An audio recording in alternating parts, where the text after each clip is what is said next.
Welcome my students AB school નવસારીની online lecture સિરીઝની અંદર હું કેજે ગોસ્વામી તમારું સ્વાગત કરું છું. મિત્રો આજે આપણે બે કોયડાઓ જે બાકી છે તેની વાત આપણે કરીશું, જેમાંથી એક કોયડો આપણે કરી ચૂક્યા છીએ, છતાં પણ આપણે એની ડિસ્કશન કરી લઈશું. બરાબર. પહેલો નંબર છે આપણો કોયડા નંબર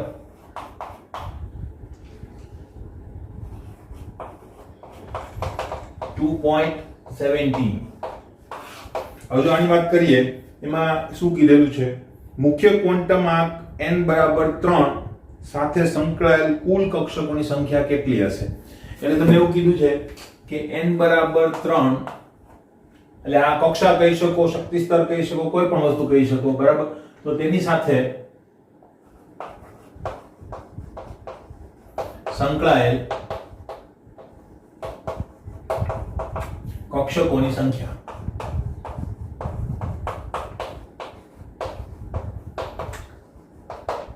તો આ જે દાખલો છે એ મેં કરાવી દીધેલો છે. બરાબર. એટલે આ રિપીટ છે, એટલે હું અત્યારે કરાવીશ નહીં, ખાલી તમને જાણ ખાતર મેં લખેલું છે. કેવી રીતે કર્યું તો છતાં પણ કહી દઉં. એક શોર્ટકટ રીત મેં આપેલી હતી કે ભાઈ કક્ષકોની સંખ્યા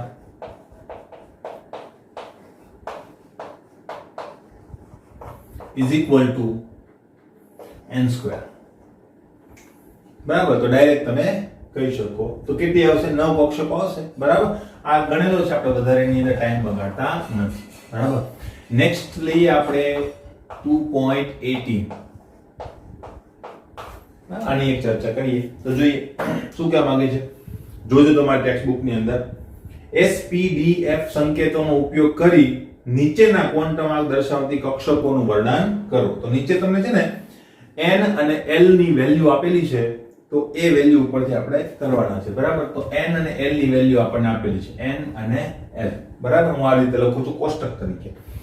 તો અહીંયા આપણે છે ને થોડુંક એક્સટેન્ડ કરી દઈશું, એટલે કક્ષકો પણ લખીશું કે કઈ કક્ષક હશે ત્યાં. બરાબર. અને છેલ્લે આપણે શક્તિનો ક્રમ પણ આપી દઈશું.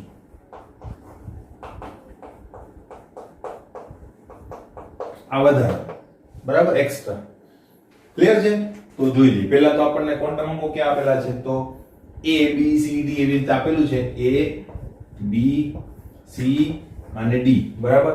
તો એમાં આપેલું છે 2 4 5 3 2 4 5 3. આ n ની વેલ્યુ આપેલી છે. n ની વેલ્યુ આપેલી છે l માટે 1 0 3 2 1 0 3 2. બરાબર. આટલી વેલ્યુ તમને આપેલી છે, આટલી રકમ. હવે આપણે કક્ષકો કેવી રીતે આઈડેન્ટિફાઈ કરીશું? તો બસ સિમ્પલ વે છે આપણી પાસે. બરાબર. કે ભાઈ l ની વેલ્યુ છે એ કોનો નિર્દેશ કરે છે? કક્ષકોનો નિર્દેશ કરે છે. કક્ષકો. બરાબર ને? 0 હોય તો કઈ કક્ષક? s. પછી 1 હોય તો p, 2 હોય તો d, 3 હોય તો f, 4 હોય તો g. પણ આપણે મેં આનો જ ઉપયોગ કરવાના છીએ. એક વાત.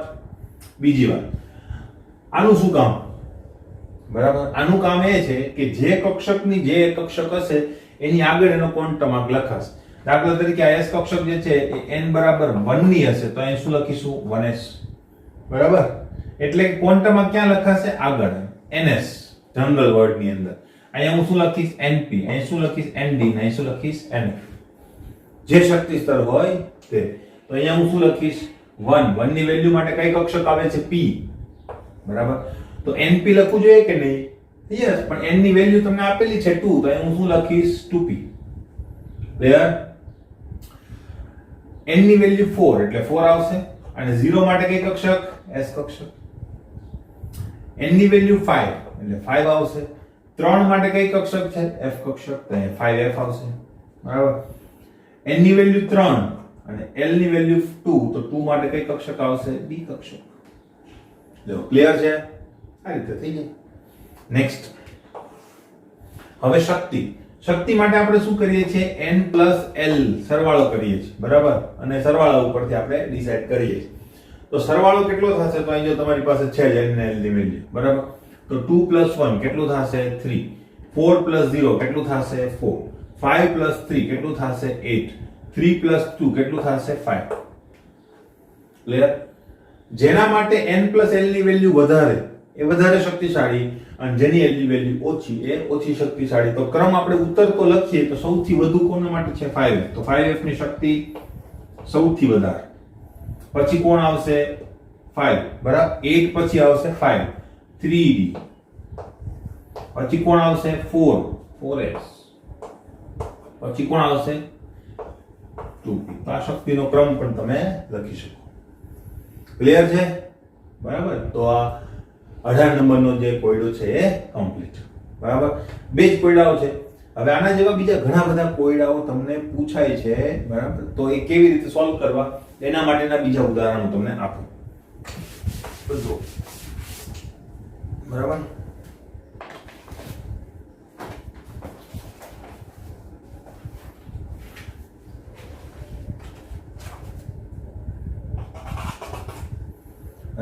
પહેલા આપણે એક્સ્ટ્રા ની અંદર જોઈશું.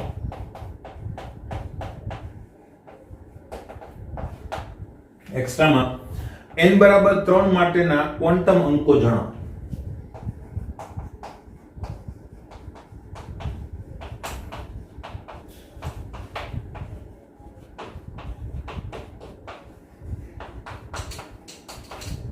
ક્લિયર.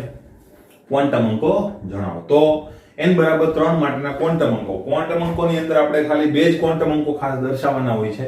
સ્પિન ક્વોન્ટમ અંક તો ઇલેક્ટ્રોન માટે હોય છે, એટલે આપણે 3 ક્વોન્ટમ અંકોની માહિતી આપીશું. બરાબર. તો આપણી પાસે પહેલો ક્વોન્ટમ અંક છે n. બરાબર. એક જ આપેલો છે એટલે કોઈ પ્રોબ્લેમ નથી. બીજું કોણ આવશે આપણી પાસે l અને ત્રીજું કોણ હશે આપણી પાસે ml. બરાબર. l ની વેલ્યુ કેટલી હશે ભાઈ બધી યાદ હોવી જોઈએ. બરાબર. તો 0 to n - 1. તો 0 to n - 1 આ સૂત્ર. ml માટેની વેલ્યુ શું હતી? -l to +l સુધીની પૂર્ણાંક સંખ્યા. બરાબર. તો જોઈએ n બરાબર આપણને આપેલું છે 3. તો 3 માટેની વેલ્યુ કેટલી મળશે? 3 અહીં મૂકો એટલે 3 - 1 એટલે કેટલા થશે? 2. તો આપણી પાસે વેલ્યુ કેટલી હશે? આટલી હશે કે નહીં? 0 to 2. તો આ વેલ્યુને હું ઊભી રાખીશ. બરાબર. 0 1 and 2. ક્લિયર. હવે આના માટે ml ની વેલ્યુ કેટલી મળશે? તો -l થી +l. તો 0 to 0 માઈનસ પ્લસ કોઈ ફરક પડતો નથી એટલે આના માટે ml ની વેલ્યુ કેટલી હશે? અહીંયા લખીએ 0. આના માટે ml ની વેલ્યુ કેટલી હશે? તો કે -1 2 + 1. તો -1 0 અને +1. આના માટે કેટલી હશે? તો ml = -2 -1 0 +1 અને +2. ક્લિયર છે. તો આ રીતે. હવે જો 4 નંબર આપ્યો હોય તો એ હોમવર્કમાં તમારે. ક્લિયર. તો n બરાબર 4 માટે તમારે હોમવર્ક ની અંદર કરવાનું છે. સેમ રીત પણ થોડું બદલાઈ જશે. બરાબર. તે તમારે જાતે કરવાનું. એક્સ્ટ્રા બરાબર અને હોમવર્ક શું છે? n બરાબર 4 માટેના ક્વોન્ટમ અંકો જણાવો. ક્લિયર. આ તમારે હોમવર્કમાં કરવાનું. નેક્સ્ટ આપણી પાસે છે 5d1. 5d1 સાથે સંકળાયેલા ક્વોન્ટમ અંકો લખો. બરાબર. તો 5d1 સાથે સંકળાયેલા ક્વોન્ટમ અંકો જોજો.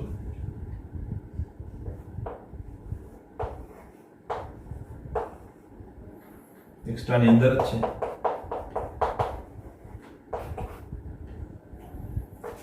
5d1 સાથે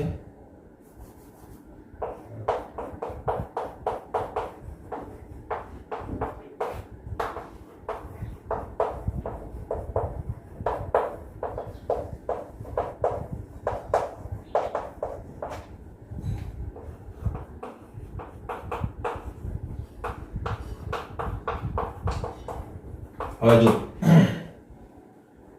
પહેલી વાત 5d1 સિમ્બોલ ને સમજો તમે. મેં તમને પહેલા કહી દીધું છે આટલું તો તમને ખ્યાલ છે. બરાબર. અહીંયા જે લખેલું હોય છે એ શું દર્શાવે છે? ઇલેક્ટ્રોનની સંખ્યા.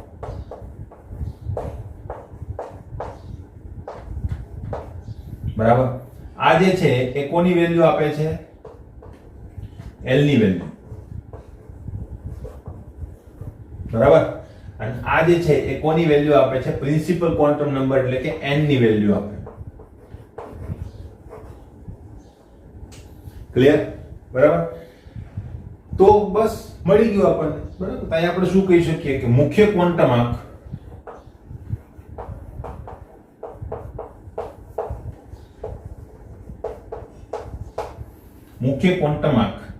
n ઇઝ ઇક્વલ ટુ શું છે? 5. બરાબર. ગૌણ ક્વોન્ટમ આંક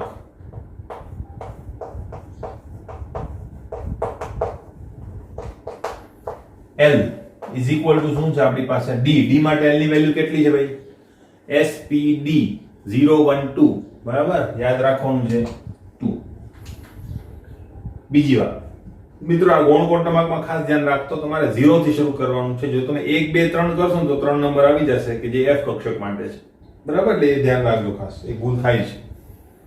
ત્રીજો ક્વોન્ટમ આંક છે આપણી પાસે ચુંબકીય ક્વોન્ટમ આંક. બરાબર, તો હવે એની સહેજ માહિતી મેળવી લઈએ.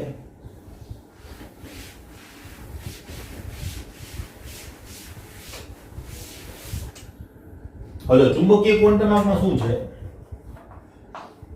ચુંબકીય ક્વોન્ટમ આંક, ચુંબકીય ક્વોન્ટમ આંક ml. હવે ml ની વેલ્યુ જે છે એ તો તમને ખબર છે +l થી -l સુધીની હોય. તો l બરાબર 2 આવ્યું તો -2 થી +2 સુધીમાં કોઈ પણ હોઈ શકે. બરાબર, પણ કોઈ એક ઇલેક્ટ્રોન છે ને એના માટે તમે ફિક્સ કહી શકો. કેવી રીતે? તો d કક્ષક છે માનો કે, તો d કક્ષક કેટલા પ્રકારની હશે? 5 પ્રકારની. 1 2 3 4 and 5. બરાબર. તો ml ક્યાં લાગુ પડે? હવે ખાસ ધ્યાન રાખજો. ml છે ને અહીંયા લાગુ પડે. ml નીચે લખાય, કક્ષકોને નીચે લખાય. બરાબર, કેવી રીતે? -2 થી +2 છે તો -2 આ કક્ષક માટે છે, -1 આ કક્ષક માટે છે, 0 આ કક્ષક માટે છે, +1 આ કક્ષક માટે છે અને +2 આ કક્ષક માટે છે. બરાબર. પેલો ઇલેક્ટ્રોન તમે અહીંયા જ ગોઠવવાના છો એટલે હું અહીંયા જ લખું છું ઇલેક્ટ્રોન આ રીતે. બરાબર, ફૂલ એરો થી પણ દર્શાવી શકો, હાફ એરો થી પણ દર્શાવી શકો. આપણે ફૂલ એરો થી દર્શાવશું કારણ કે ટેક્સ્ટ બુકમાં ફૂલ એરો છે. બરાબર, તો અહીંયા દર્શાવો તો ml ની વેલ્યુ કેટલી આવી એના માટે? -2. તો તમે લખી શકો કે ml ની વેલ્યુ કેટલી છે? -2. બરાબર, ક્લિયર? પણ આમાંથી કોઈ પણ હોઈ શકે. એટલે આ ઇલેક્ટ્રોનને તમે અહીંયા દર્શાવો તો કોઈ ઇશ્યુ હોતો નથી. આ તો ટ્રેડિશન છે કે પેલો ઇલેક્ટ્રોન અહીંયા દર્શાવો, બાકી આ બધી કક્ષકોની શક્તિ એક સરખી છે. તમે એમ ગણો તો ગમે ત્યાં લખી શકો, એમાં કોઈ ડિસ્ટર્બન્સ હોતું નથી. પણ ટેકનિકલી એને લખાય છે પહેલી કક્ષકમાં. તો પહેલી કક્ષક માટે ml બરાબર કેટલું મળશે તમને? -1. હવે આવે છે સ્પિન ક્વોન્ટમ આંક.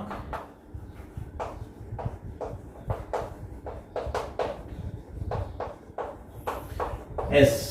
તો એની વેલ્યુ શું હોઈ શકે? +1/2 ઓર -1/2. બેમાંથી ગમે તે એક હોઈ શકે. તો અહીંયા હું શું કહીશ? +1/2 કહીશું આપણે. બરાબર છે? યસ, +1/2 આપણે કહીશું. પણ -1/2 પણ કહી શકાય. ક્લિયર? કારણ કે અલ્ટિમેટલી મેં જ્યારે સ્પિન ક્વોન્ટમ આંક કીધું ત્યારે પણ તમને એ વસ્તુ કીધેલી હતી કે મારા માટે કોઈ વસ્તુ સમઘડી હોય તો તમારા માટે વિષમઘડી થશે. બરાબર, અને મારા માટે વિષમઘડી હોય તો તમારા માટે સમઘડી થશે. એટલે એ ઓબ્ઝર્વેશન ઉપર આધાર રાખે. એટલે માઇનસ પ્લસ ગમે તે લઈ શકો, પણ મોટા ભાગે અને ટ્રેડિશન એવી છે કે તમારો જો પહેલો ઇલેક્ટ્રોન છે એને આપણે શું દર્શાવીએ છે? પ્લસ દર્શાવીએ છે. માઇનસ દર્શાવો, કોઈ પ્રોબ્લેમ નથી, કાંઈ ખોટું નથી. આવા એમસીક્યુ પણ આવે છે કે જેમાં પહેલા ઇલેક્ટ્રોનને માઇનસ દર્શાવેલો, કોઈ વાંધો નથી, તો બીજો ઇલેક્ટ્રોન પ્લસ થઈ જશે. બીજો ઇલેક્ટ્રોન જો પ્લસ હોય તો પહેલો માઇનસ થઈ જશે, પહેલો પ્લસ હોય તો બીજો માઇનસ થઈ જશે. ક્લિયર? બંને એક સાથે માઇનસ કે પ્લસ હશે નહીં. તો અહીંયા હું સ્પિન ક્વોન્ટમ આંકની વેલ્યુ ટ્રેડિશન મુજબ કેટલી લખીશ? +1/2. પણ આન્સર -1/2 પણ તમે લખી શકો, કોઈ દિક્કત નથી. ક્લિયર? તો એકદમ નાનો ક્વેશ્ચન પણ એનું ડિસ્ક્રિપ્શન જોયું તમે. બરાબર, તો આ વસ્તુ ખાસ સમજવાની છે. ઇલેક્ટ્રોનની સંખ્યા ઉપર દર્શાવવામાં આવે છે. એક નવી વસ્તુ આપણી પાસે આવી તો ધ્યાનમાં રાખવાનું છે. હવે તમારા માટે આના જેવો જ એક દાખલો હોમવર્કમાં આપું છું એક્સ્ટ્રા.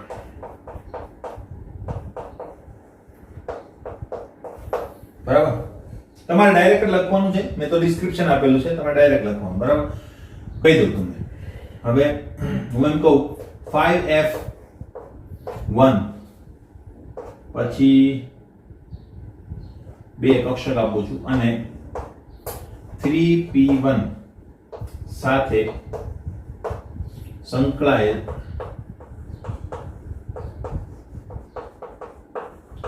ક્વોન્ટમ અંકો લખો. ક્લિયર? તો આ તમારી પ્રેક્ટિસ માટે. હવે તમે એમ કહેશો સર તમે કેમ મન જ આપો છો? 2 આપો ને, બરાબર? કે 5f2 કે 3p2 3p3 બરાબર આપી શકાય, કોઈ વાંધો નહીં. પણ તો તમારે બે ક્વોન્ટમ અંકોનો સેટ લાવવો પડશે, બરાબર? એટલે બે જો ઇલેક્ટ્રોન હોય, માનો કે હું બે ઇલેક્ટ્રોન કરી નાખું કોઈ પણ જગ્યાએ, s કક્ષક છે મારી પાસે, તો એની અંદર હું બે ઇલેક્ટ્રોન લઉં, એક ઇલેક્ટ્રોન બીજો ઇલેક્ટ્રોન, તો શું થાય? તો આ બંને ઇલેક્ટ્રોન માટેના ક્વોન્ટમના સેટ કેવા હશે? અલગ હશે, બરાબર? કારણ કે દરેક ઇલેક્ટ્રોનનું નિદર્શન ક્વોન્ટમ અંક કરે, તો ઇલેક્ટ્રોન બે હશે તો બે સેટ હશે. ક્લિયર? એટલે બે એડ્રેસ હશે આપણી પાસે. આ બંને માટેના એડ્રેસ જે છે એ તમારે આવી રીતે લખવા પડે, અલગ અલગ, બરાબર? આના માટે l બરાબર, માનો કે આ 2s કક્ષક છે એવું માની લઈએ, બરાબર? તો આ ઇલેક્ટ્રોન માટે શું હશે? n બરાબર 2, બરાબર? l બરાબર 0, બરાબર? ml બરાબર પણ 0, કારણ કે આ એક જ કક્ષક છે તો ml ની વેલ્યુ 0 જ આવવાની, 0 લખાશે. અને s +1/2. ક્લિયર? ટ્રેડિશન મુજબ અહીંયા હું લખું n બરાબર 2, l બરાબર 0, સેમ જ આવશે, બરાબર? બધા માટે તો સેમ જ છે, કારણ કે એ તો તમારે અહીંયા જ જોવાનું છે. ml બરાબર એ જ કક્ષકમાં છે એટલે એના માટે એ પણ 0. અને s કક્ષક s બરાબર શું થઈ જશે? -1. અહીંયા પ્લસ લીધું, અહીંયા માઈનસ લેવાનું. તમને એમ થાય કે સર મારે પહેલા માઈનસ લેવું છે, તો આને પ્લસ લ્યો. બે સાથે માઈનસ નહીં લેવાના, બે સાથે પ્લસ નહીં લેવાના. ક્લિયર? બાકી તમે સાચા છો. આ નિયમ હમણાં આવશે, પાવલીનો નિયમ, તો એની ચર્ચા આપણે ત્યારે કરીશું. ક્લિયર? બરાબર? તો આ એક્ઝામ્પલ તમારે કરવાનું છે, બરાબર? બે ઇલેક્ટ્રોન હોય તો તમારે બે સેટ, ત્રણ ઇલેક્ટ્રોન હોય તો કેટલા સેટ થશે? 3, 4 હોય તો 4 સેટ. દરેક ઇલેક્ટ્રોન માટેનો એક 4 ક્વોન્ટમ અંકોનો સેટ હશે આપણી પાસે. ક્લિયર? અને એક નિયમ છે, પાવલીનો જ નિયમ છે કે કોઈ પણ પરમાણુની અંદર રહેલા કોઈ પણ બે ઇલેક્ટ્રોન, એક જ પરમાણુમાં રહેલા કોઈ પણ બે ઇલેક્ટ્રોનના બધા જ ક્વોન્ટમ અંક, એટલે કે ચારે ચાર ક્વોન્ટમ અંકો સમાન હોતા નથી. તો જો આની અંદર સમાન સમાન સમાન, પણ જો આ બે અલગ થઈ ગયા કે નહીં, બરાબર? એમ કોઈ ને કોઈ એક ક્વોન્ટમ અંક તો અલગ હોય ને હોય જ. કદાચ બધા પણ અલગ હોય, એક ક્વોન્ટમ અંક તો તમને મળે જ. બધા સમાન હોય એવા કોઈ પણ બે ઇલેક્ટ્રોન તમને એક પરમાણુની અંદર મળશે નહીં. એના માટે તો આપણે બનાવેલા છે. ક્લિયર? બરાબર? નેક્સ્ટ એક્ઝામ્પલ જોઈએ.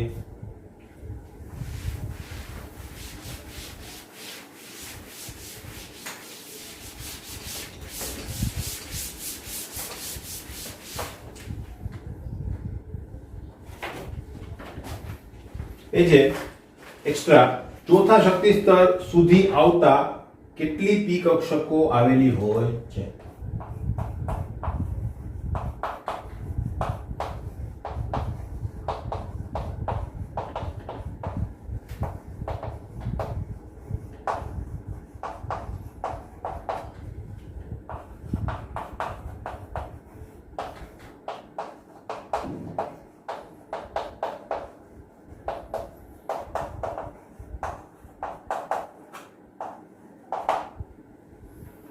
ક્લિયર? આ ક્વેશ્ચન. હવે આનો આન્સર જોઈએ. પહેલા લોંગ રીતથી આપણે કરીશું અને પછી શોર્ટ રીતથી કરીશું. તો જોઈએ. ચોથા શક્તિ સ્તર સુધી આવતા, આમાં ખાસ ધ્યાન રાખજો, ચોથા શક્તિ સ્તરમાં નથી કીધું, બરાબર? કોઈ પણ શક્તિ સ્તરમાં કોઈ એક કક્ષક કીધી હોય તો એ એટલી જેટલી કક્ષકો એક જ હોય, બરાબર? દાખલા તરીકે p કક્ષક ચોથા શક્તિ સ્તરમાં એક જ હશે, 4p. બીજી p કક્ષક નહીં હોય, બરાબર?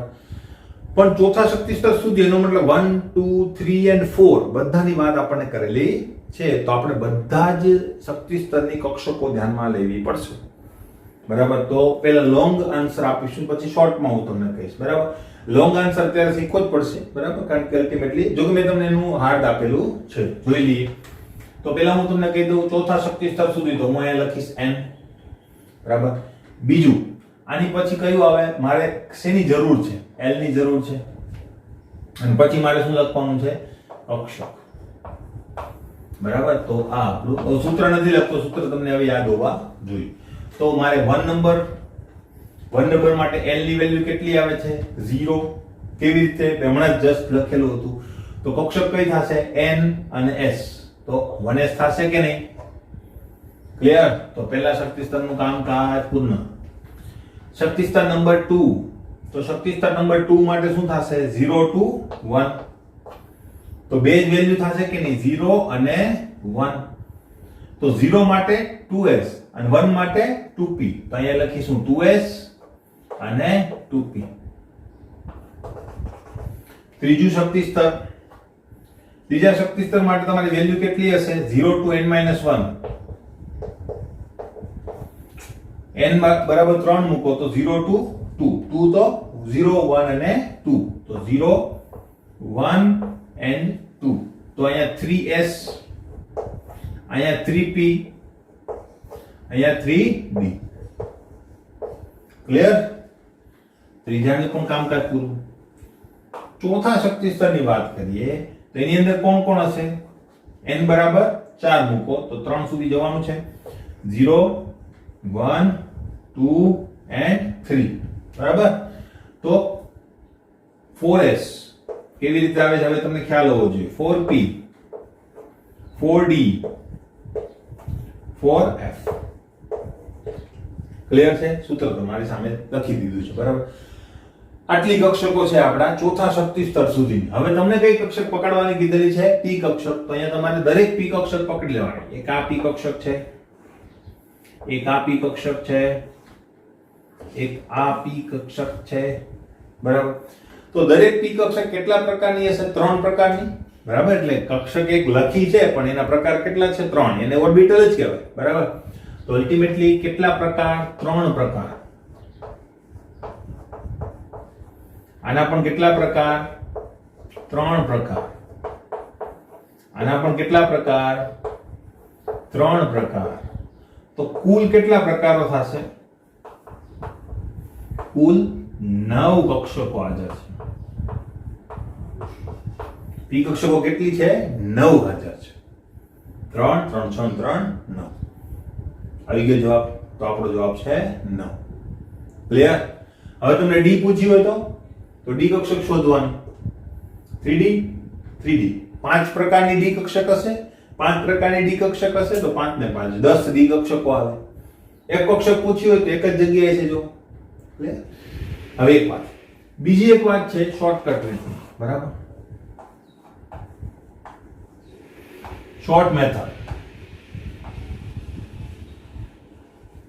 શું છે શોર્ટ મેથડ? શોર્ટ મેથડ ની અંદર શું છે?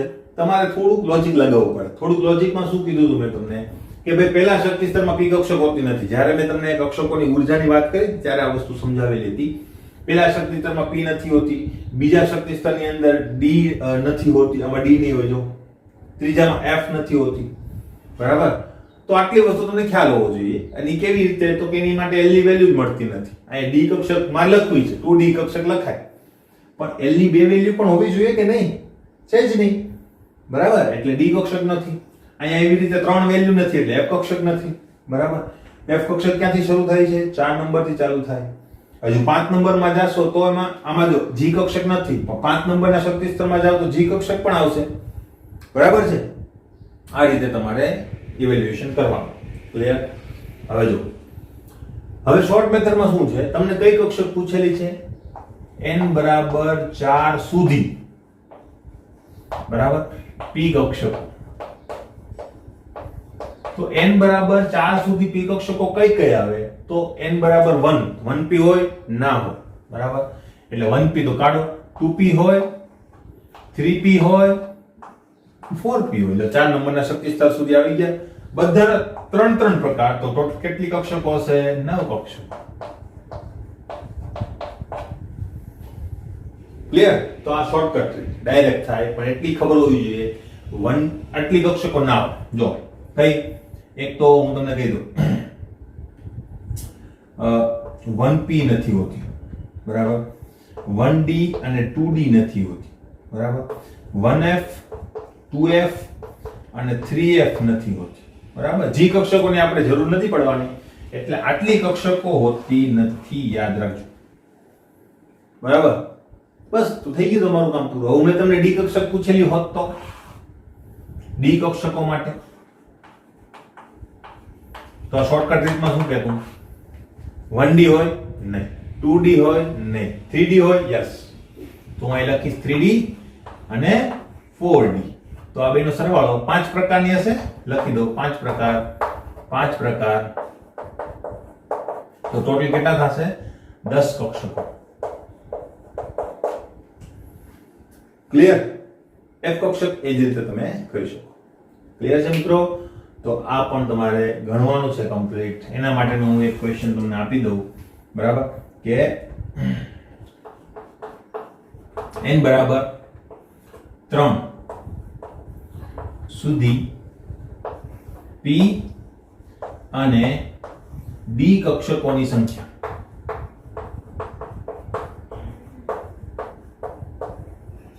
તો તમારે શું કરવાનું છે? બંને કક્ષકોના પ્રકારો અને એનો સરવાળો કરી દેવાનો, બરાબર? બંને કક્ષકોની સંખ્યા ગણો ને એનો શું કરી દો?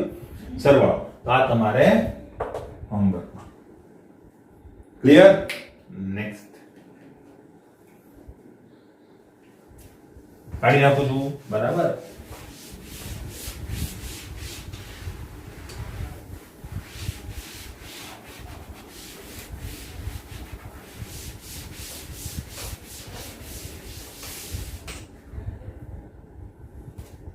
નેક્સ્ટ ક્વેશ્ચન જો આપણે જોઈએ તો નીચેના ક્વોન્ટમ અંકોનો કયો સેટ અયોગ્ય છે, બરાબર? તો આ બહુ સરસ ક્વેશ્ચન છે, એમસીક્યુ ની અંદર ઘણી બધી વાર પૂછાય છે, બરાબર? તો આપણને એની ખ્યાલ હોવો જોઈએ. આવો ક્વેશ્ચન સ્વાધ્યાયમાં પણ આવશે, બરાબર? પણ હું અત્યારે તમને કરાવી દઉં, સ્વાધ્યાયમાં ફરીથી તમને યાદ કરાવીશ, બરાબર? તો નીચેમાંથી ક્વોન્ટમ અંકોનો કયો સેટ એટલે એક જૂથ આપેલું છે, આખો સેટ એક ઇલેક્ટ્રોન માટેનો, બરાબર? સેટ અયોગ્ય છે કે જે હોઈ શકે નહીં, બરાબર? હવે તમને સેટ આપેલા છે, કોઈ એમસીક્યુ નથી કે એવું નથી કે એક જ ઓપ્શન સાચો હોય. કદાચ 4 ઓપ્શન આપું તો 4 પણ સાચા હોય. હું અહીં તમને આપવાનો છું 4, બરાબર? તો 4 સાચા હોય, 3 પણ સાચા હોય, 2 પણ સાચા હોય, એટલે બધા ઉપર ઇક્વલ વેઇટેજ આપણે આપીશું, બરાબર? જોતા જઈશું, ખોટું શા માટે છે તે પણ કહેતા જઈશું, બરાબર? સેટ નંબર 1 એ શું આપ્યું છે? હું સેટને છે ને ડાયરેક્ટ જ લખું છું, એટલે મારે વધારે લખવું નહીં. n l ml અને s, બરાબર? 4 ક્વોન્ટમ અંકો છે, તો 4 સેટ આપણે લખીએ. 4 3 1 1/2, 4 3 +1 અને 1/2 +1/2 એમ લખેલું છે, બરાબર? આટલું છે. તો હવે જોઈએ હવે કેવી રીતે આપણે જોવાનું છે, બરાબર? હવે આ કેવી રીતે જોવાનું છે? મેં કીધું એમ હમણાં જસ્ટ કીધું તમને કે ભાઈ હું લખી શકું 2D, તમે કહી પણ શકો બીજા શક્તિ સ્તરની ડી કક્ષક, પણ શું આ શક્ય છે? નહીં. શા માટે શક્ય નથી? તમે એમ પણ કહી શકો સર n બરાબર 2 અહીંયા આપેલું છે, આના ઉપરથી મને ખબર પડી, અને l બરાબર પણ 2 આપેલું છે, આના ઉપરથી ખબર પડી. ક્લિયર? પણ શું n બરાબર 2 હોય તો l બરાબર 2 મળે? શક્ય જ નથી. કારણ તો કે l ની વેલ્યુ શું હોય છે? 0 to -1, 0 to n - 1.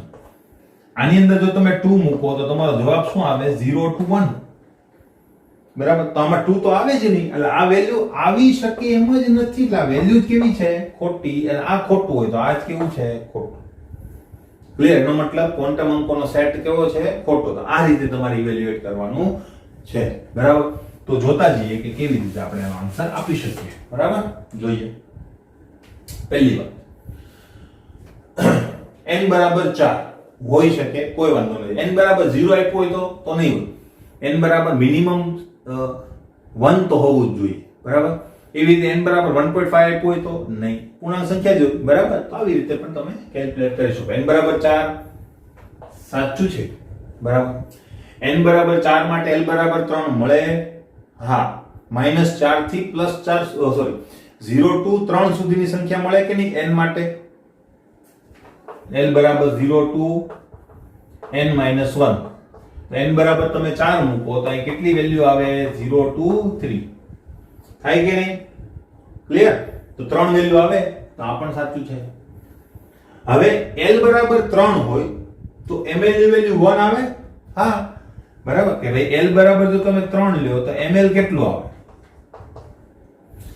Plus L થી માઇનસ માઇનસ એલ થી પ્લસ એલ, તો -3 -2 1 -1 +1 અને +2 ને +3 આટલી વેલ્યુ આવે બરાબર.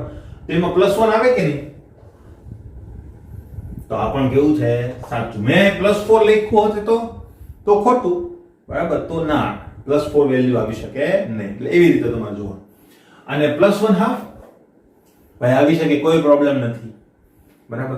મોટા ભાગે સ્પિન ક્વોન્ટમ આંકના કારણે લગભગ કોઈ દિવસ ખોટું પડશે નહીં, કારણ કે +1/2 લખ્યું હોય તો પણ સાચું, -1/2 લખ્યું હોય તો પણ સાચું, કારણ કે એ તો બે હોઈ શકે. હમણાં જ આપણે વાત કરી એ પ્રમાણે બરાબર. બી સેટ જોઈ લઈએ એટલે આખો સેટ કેવો છે? સાચો છે બરાબર. બી સેટ આપણને આપેલો છે 4 4 -4 -1/2 4 4, એટલે આ વેલ્યુ જોતા જજો. 4 4 -4 અને -1/2 જોતા જઈએ. n બરાબર 4 હોઈ શકે, કોઈ પ્રોબ્લેમ નથી. n બરાબર 4 માટે l બરાબર 4 હોઈ શકે નહીં. ક્લિયર? કેમ ભાઈ એવું કીધું? તો મેં હમણાં જો લખેલું જ છે. n બરાબર જો 4 મૂકો તો l બરાબર શું આવશે? 0 to 3. જો તો આમાં 4 વેલ્યુ તો આવે જ નહીં. તો આ વેલ્યુ કેવી છે? ખોટી. અહીંથી જ ખોટું છે. તો આના માટે આ આવી શકે નો ડાઉટ, પણ બધું કેવું થઈ જશે? ખોટું. કારણ કે આ ક્વોન્ટમ આંક માટે આ બધા ક્વોન્ટમ આંક, આ બે ક્વોન્ટમ આંક શક્ય નથી. આ તો બધા માટે સાચું જ છે. ખોટું થશે કે નહીં? ક્લિયર? કેવી રીતે શોધવાનું છે ખબર પડી? ત્યાંથી પછી આગળ જ નહીં વધવાનું. ક્લિયર? સી માં આપેલું છે 4 3 4 +1/2 4 3 4 અને +1/2 બરાબર. તો જોઈ n બરાબર 4 સાચું છે, l બરાબર 3 સાચું છે બરાબર. l બરાબર 3 માટે +4 આવશે. જોજી +4 છે નથી, એનો મતલબ આ કેવું છે? ખોટું. તો આગળ જવાનો કોઈ પ્રશ્ન નથી. આ તો સાચું જ છે, પણ આ ખોટું હોવાના કારણે સેટ આખો કેવો થઈ જશે? ખોટો. ખબર પડી કેવી રીતે ઇવેલ્યુએટ કરવાનું છે? આ ક્વેશ્ચન કોમ્પિટિટિવ એક્ઝામ ની અંદર પૂછાય છે મિત્રો, બરાબર ધ્યાન રાખીને જોજો બરાબર. ડી સેટ આપણને આપેલો છે 3 2 -2 -1/2 3 2 -2 -1/2. જોઈ લઈએ સાચું છે કે n બરાબર 3. ભાઈ ત્યાં કોઈ પણ પૂર્ણાંક સંખ્યા હોઈ શકે. 3 માટે 2 મળે? હા મળે બરાબર. જો અહીંયા 3 લ્યો તો 3 0 to 2 આવશે કે નહીં? બરાબર. તો હોઈ શકે ભાઈ 2, એટલે આ પણ સાચું. 2 માટે -2 મળે? યસ. જો અહીંયા l બરાબર જો અહીંયા 2 મૂકું ને તો અહીંયા શું આવશે મારો જવાબ? -2 to +2. તો આવી જાય એની અંદર. તો આ પણ સાચું. ના તો સાચું જ હોય. -2 લે તો સાચું જ છે બરાબર. આના લીધે ખોટું નહીં પડે. જોજો -2 તમે લઈ શકો, કોઈ ઇલેક્ટ્રોનને તમે -1/2 કહી શકો. એની સાથેનો ઇલેક્ટ્રોન પછી કેવો હશે? +1/2 બરાબર. ક્લિયર છે? તો આ બે સાચા છે અને આ બે કેવા છે? ખોટા છે. આ રીતે આપણે ઇવેલ્યુએટ કરી શકીએ. ક્લિયર છે મિત્રો? મેં જેટલા હોમવર્કમાં આપ્યા છે બરાબર જોઈ અને એને સોલ્વ કરવાના છે, જેથી કરીને તમને પ્રેક્ટિસ થાય. આપણે ઘણા બધા સ્વાધ્યાયના દાખલાઓ કરવાના છે. આવશે ત્યારે પાછા એની પ્રેક્ટિસ કરીશું. ક્લિયર?